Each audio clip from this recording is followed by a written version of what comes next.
समय ठहरा हुआ था। सती का शरीर दक्ष के यज्ञ में जल रहा था। शिव दुख से कराह रहे थे। किसने सोचा था कि दुनिया की सबसे पहली प्रेम कहानी का अंत इस प्रकार होगा। पर क्या करें, नियति का लिखा कोई नहीं टाल सकता, स्वयं भगवान भी नहीं। लेकिन ये अंत नहीं था, ये शुरुआत थी। शुरुआत थी एक अजर अमर प्रेम कहानी की, जो सदियों तक याद की जाने वाली थी।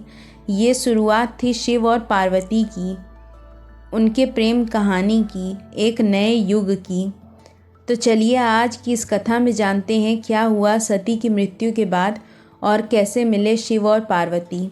सती के देह त्याग के बाद शिव ने उनका शरीर उठाया और पूरे ब्रह्मांड में भटकने लगे। उनकी आँखों में शून्य था, उनके हृदय में अग्नि थी। जहाँ जहाँ शिव गए सृष्टि का संतुलन डगमगाने लगा। तब विष्णु ने सुदर्शन चक्र चलाया, सती के अंग पृथ्वी पर गिरे और शक्ति पीठों की स्थापना हुई। शिव शांत हुए, पर भीतर का विरह जीवित रहा। वे कैलाश पर ध्यान में लीन हो गए।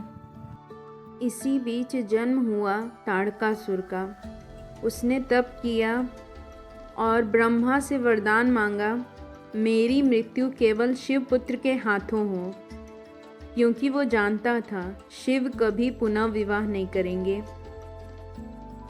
उसको वरदान मिला और तीनों लोकों में आतंक फैल गया। देवता कांप उठे, इंद्र ब्रह्मा विष्णु सब चिंतित। समाधान केवल एक था, शक्ति का पुनर्जन्म। कुछ समय बाद हिमालय की चोटियों के बीच राजा हिमवान और रानी मैना के घर एक दिव्य कन्या जन्मी। जब उसने आंखें खोलीं, वातावरण प्रकाश से भर गया। उसका नाम रखा गया पार्वती। बचपन से ही उसे शिव की कथाएं आकर्षित करती थीं। वह मिट्टी से शिवलिंग बनाती, फूलों से श्रृंगार करती और घंटों ध्यान में बैठ जाती, मानो आत्मा किसी अधूरे प्रेम को याद कर रही हो। एक दिन नारद मुनि आए।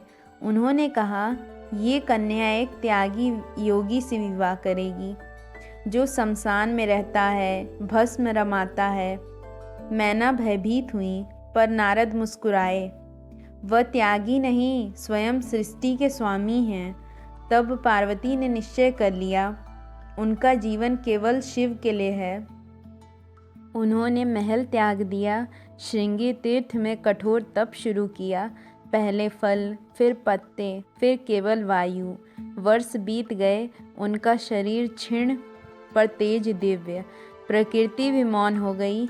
उनकी आंखों में केवल एक नाम था, महादेव। उधर देवता परेशान थे कि भोलेनाथ अपने तप में विलीन हैं। एक दिन देवताओं ने कामदेव को भेजा। फूलों के बाण चले, सुगंध फैली, पर शिव अड़िग रहे। जब बाण सीधा चला, शिव ने तीसरी आंख खोली। अग्नि प्रकट हुई, कामदेव भस्म हो गए। रति रोईं। शिव ने वर दिया, वह निरंकार रहेंगे। अब शिव जाग चुके थे।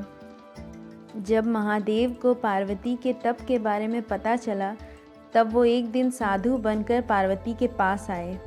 उन्होंने कहा, तुम उस अघोरी के लिए तप कर रही हो जो शमशान में रहता है।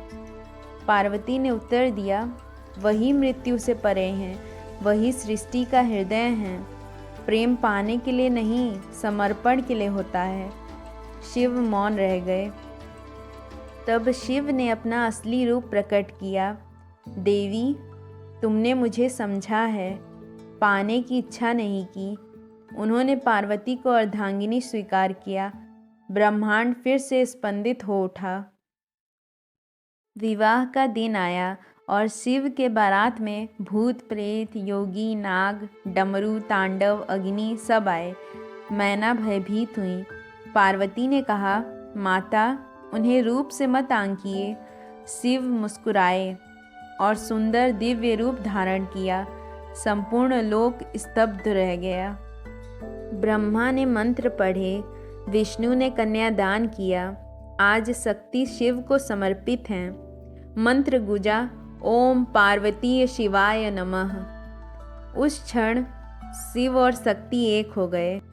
विवाह के बाद माता पार्वती और महादेव हिमालय पर गए और रात्रि में पार्वती ने पूछा, क्या ये सब नियति थी? शिव बोले, शक्ति बिना शिव शून्य है, शिव बिना शक्ति दिशाहीन। प्रेम और ज्ञान जब मिलते हैं तभी सृष्टि चलती है। उस रात शिव और पार्वती के बीच का संवाद केवल दो आत्माओं के बीच नहीं था, वो संवाद था ब्रह्मांड और उसकी चेतना के बीच। वह रात्रि कभी समाप्त नहीं हुई, क्योंकि उसके शब्द आज भी गूंजते हैं, मंदिरों के घंटों में, ऋषियों की ध्यान स्थिरता में और हर उस हृदय में जो सच्चे प्रेम और ज्ञान की खोज में है।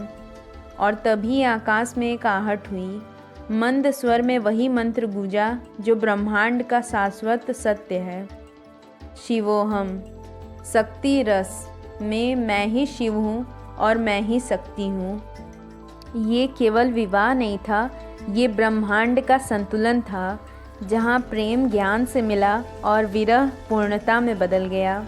अगर आप मानते हैं कि प्रेम समर्पण है तो कमेंट में लिखिए, हर हर महादेव।